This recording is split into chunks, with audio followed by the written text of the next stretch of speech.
Welcome back to the channel, and in this video we are working on my Honda Civic. Now my Civic is probably the cleanest car I currently own, and something which bothers me about this car is the front driver's side headlight. Every time I give it a nice wash or it rains outside, there's condensation building up inside those crystal lights. And when Chris resprayed the car, he also went and did the headlights. So the OEM lights look really nice and mint. However, on the driver's side, there is some sort of leak there. And yes, I have unclogged the breathers. They were clogged, but it hasn't fixed the issue. I do really like the look of these crystal headlights on the black paint. I think it stands out. It looks really mint and immaculate. But I've always wanted a blacked out theme for this car. And what better excuse than to pull these out and do something special. So in this video, we're going to be retrofitting a pair of projectors. We are going to black out these housings and then seal it again with some new rubber. So here are all the parts we're going to be using for this video. Now, there are just so many brands to navigate in this market. And I've decided to go with Morimoto because of some great reviews I've read. Apparently they are industry leaders in terms of the beam pattern and also the light output. And light output is really important to me. So I'm hoping that this projector will give me a more focused and a stronger light. With the projectors, I've also opted for the Iris shrouds. I'll show you more of this later. And I also picked up Morimoto's motor control harness. So this allows the vehicle to communicate more or less directly with the projectors and the ballast. So it's kind of just plug and play. Locally, I sourced my own HID kit. Okay, I'm gonna pause right there because at this point in the video, I've purchased the wrong globes for my projectors. So I've got the Morimoto Mini H1 projectors, which suit a H1 HID globe. So the supplier has been kind enough to swap them over for me. The ballasts were the same. It was only a matter of swapping my D2S globes with the H1. I also picked up some of the butyl rubber, and I wanna build kind of like an EK9-esque headlight. I know that the EK9 finish is a shadow chrome, so it's not actually black, but I don't really want to replicate that. I think a gunmetal grey would look nice. So I've gone with gunmetal grey paint, picked up some plastic primer, oh yeah, and also some JB-weld for those shrouds. So that should be everything I need. Let's get into the install. With the bumper off, you have access to the 4 bolts holding on the headlight. So they're just 4 10mm bolts, one there, second one there, third one right there on the radiator support, and one holding the headlight onto the guard.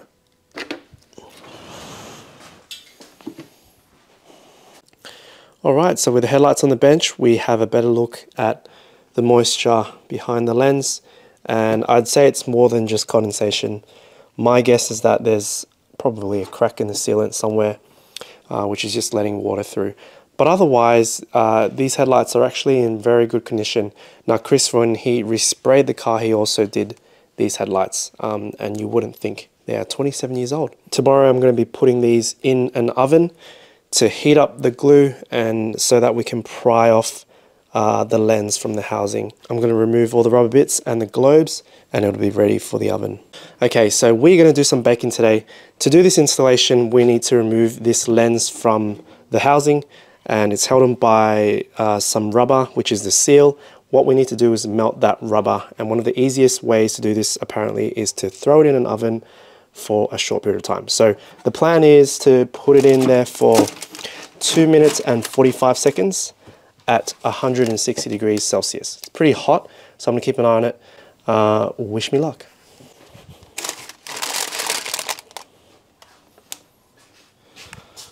All right, it's warm. Okay, right. So what I'm gonna do is pry open these clips. You'll see these clips on top. It does kind of feel like you're bending it, but I'm told there is some force that you need to apply, otherwise it just won't separate.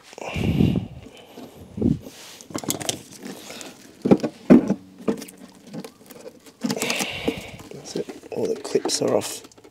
My glove is stuck in there. Easy, easy.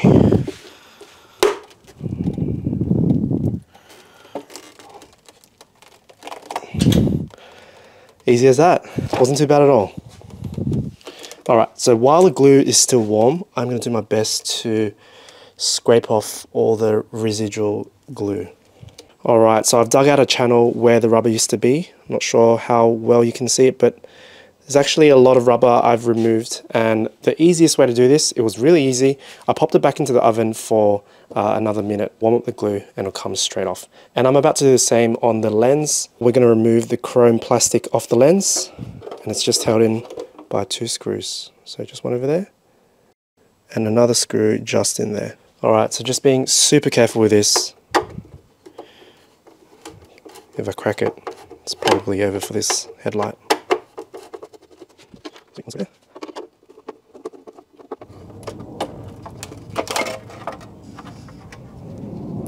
it. All right, so I've gone ahead and done the other side as well, and I must say, with some practice, this was a lot quicker to do, and it turned out better than the first one. I want to give you guys advice on this.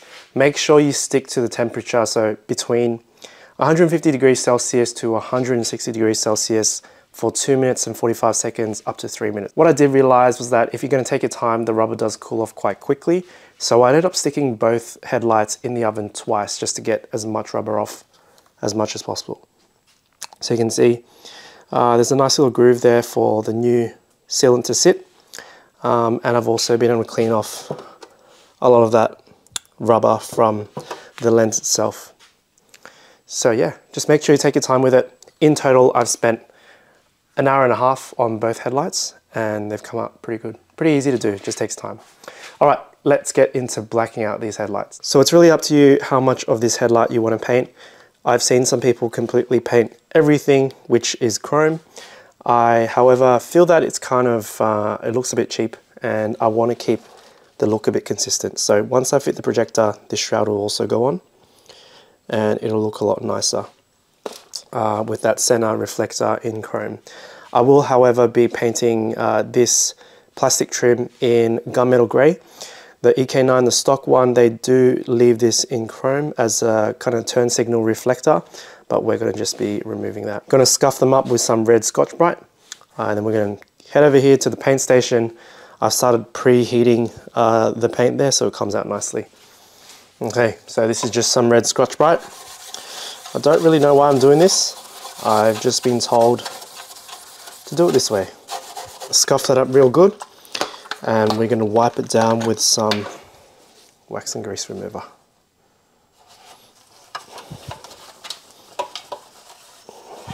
Instructions from Chris Scratch. Just scuff with a Scotch-Brite, a very, very light coat with plastic primer, then a few medium to wet coats of top color. Okay. Here is the gunmetal grey Duplicolor spray paint.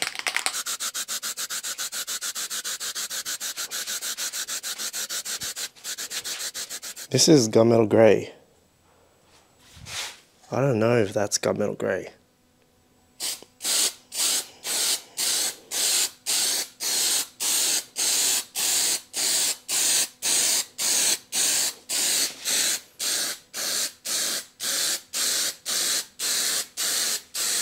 Okay, so that was the second coat, and I am much happier with this color. I did do a thicker coat, and yeah, I do think that once the lens is on, it's going to look a lot darker, and that's where I think I want it at. So I'm going to give it another 15 minutes to flash off, and then going to do a final coat. Let it dry overnight, and then tomorrow we can go ahead and fit our new projectors. So now it's time to install our projectors, and we need to remove this bulb reflector, which is for the stock globe. And it's held in by a screw which sits behind the reflector housing. Don't think you can see it there, but this reflector housing needs to come off. Now before I go ahead and pull that off, I've just made a few markings on the housing itself and also on the screw, just so I know roughly how it sits once we reinstall it. To get that off, 3 bolts holding the housing in, one there, and one up here.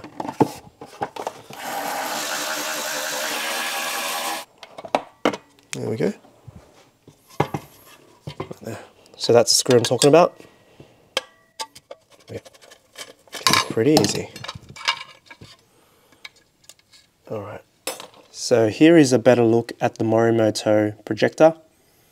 This unit is the Mini H1 8.0, and I am just looking at the hardware schematic, but it looks like a universal fit for both H4 and H7. Just to run you guys through, you've got the projector, and then you slide the silicone grommet on into the housing, and then on the other side of the housing you've got the adapter.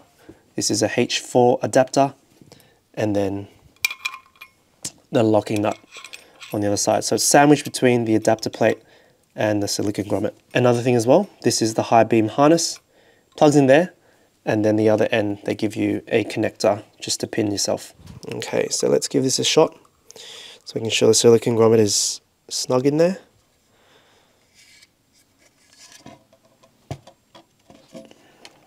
Over here. Then you have the adapter ring, and it kind of centers the unit onto the housing, which is good. And the blue aluminium locking nut.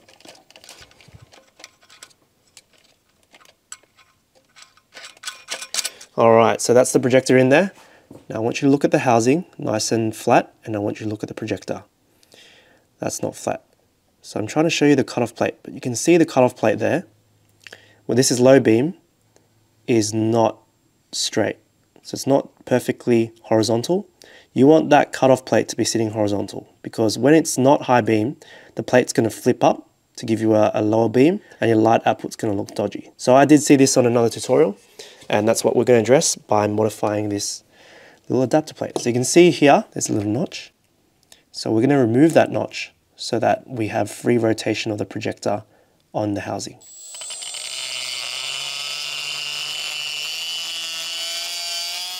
There we go.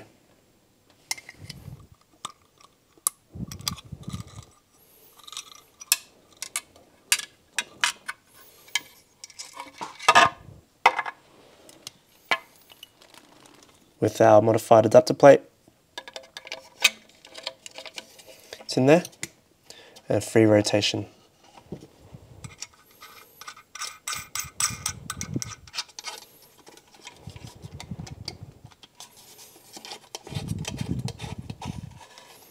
Now I've got my locking nut just snug, so I still do have rotation, and I'm going to eyeball this, and just to make that cutoff plate nice and straight. And then once it's on the car, we will retest this and make sure we have a nice and straight beam pattern. Alright, we're going to pin this plug now. So this is included with the kit, and this is your high beam signal. Based on the instructions, brown wire on the bottom, white wire on the top. So just going to insert it there. Now sometimes if the wiring is a bit stiff, you just come around the other side with a pair of pliers and just gently, very gently, just give it a firm pull up. And you'll feel it seat, and just push that little insulator in there. To test the headlight as well, we need to reinstall this adapter.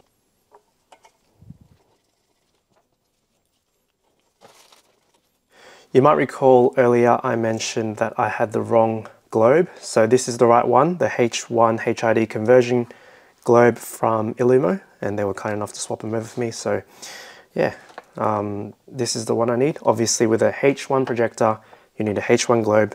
If you have a D2S projector, you'll need a D2S globe. This is the little plastic bracket you get from Morimoto. Just switch that on top of the globe, and then the locking ring.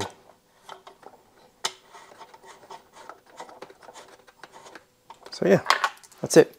The two connectors for the HID globe and the high beam circuit for that cutoff plate.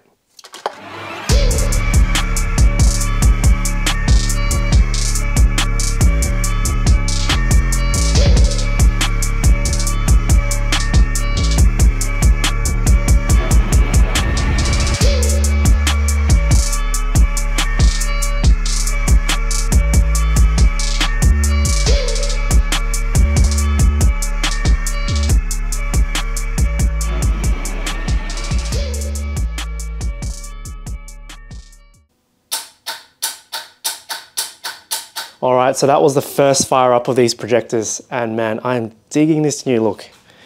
The light output is so crisp. And yeah, It's really looking good. I'm loving this upgrade. So I've just got a piece of butcher's paper up against the wall because I'm trying to align these projectors.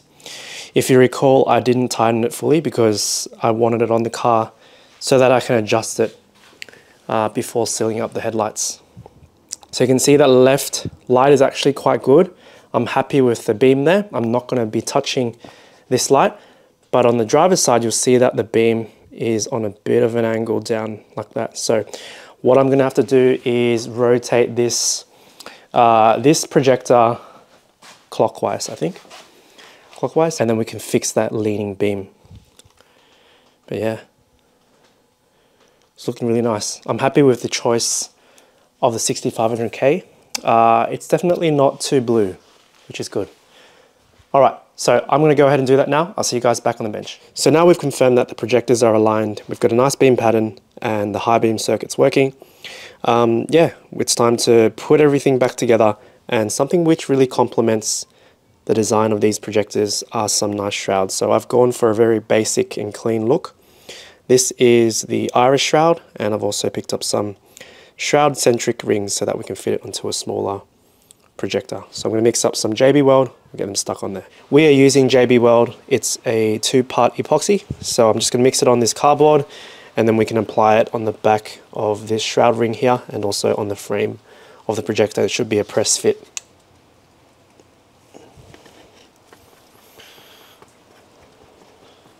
Apply some of this to the frame.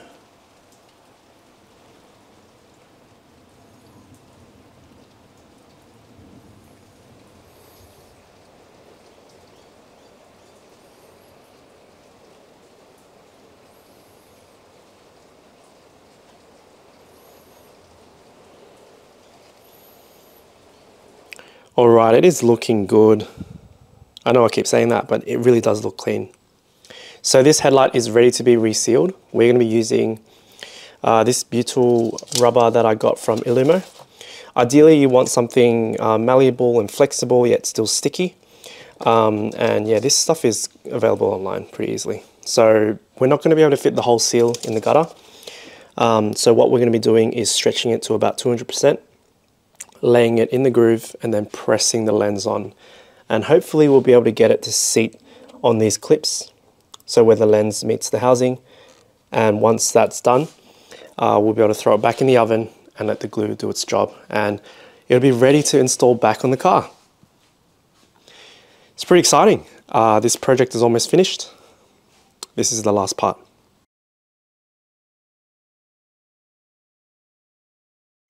All right, so I've just pushed down the seal as far as it will go. I've gone and preheated the oven, and yeah, let's get the lens on. I'm going to install the lens the opposite way it came off. So we're going to start in this corner here. Get it in the clip. That's it.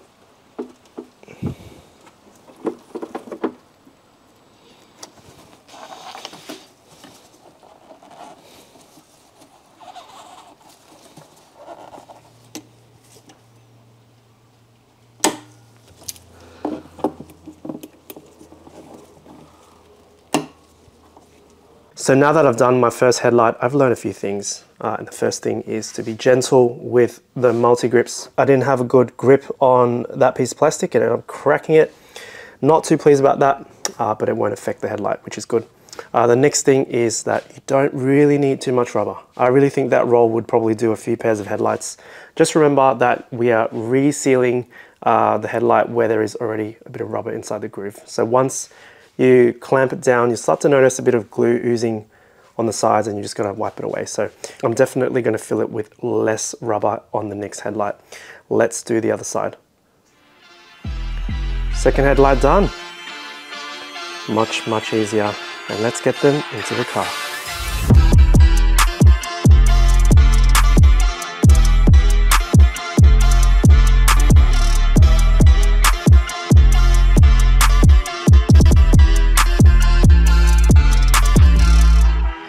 Alright, I hope you guys enjoyed the video and found this helpful. If you're doing a similar setup to this, it's really not too bad. Just take your time and be patient with it. I'll be completely honest, I'm not convinced about this grey on the shroud. I do think it's got a bit too much of a yellow tinge, although I'm not sure if it's just the lens itself. But otherwise, I'm really happy with the light output. There's no better word to use than crisp, and it's a very clear light. Not sure if that makes sense. But yeah, I'm still not convinced about that color, so we'll have to wait and see. But I'm loving how this car looks. I think exterior wise, I'm very, very happy with it. And yeah, hope you guys find this helpful. If you have any comments, let me know in the comment section. If you like the video, give it a like, give it a thumbs up. And if you want to follow my content, make sure you subscribe. I'll see you guys in the next video.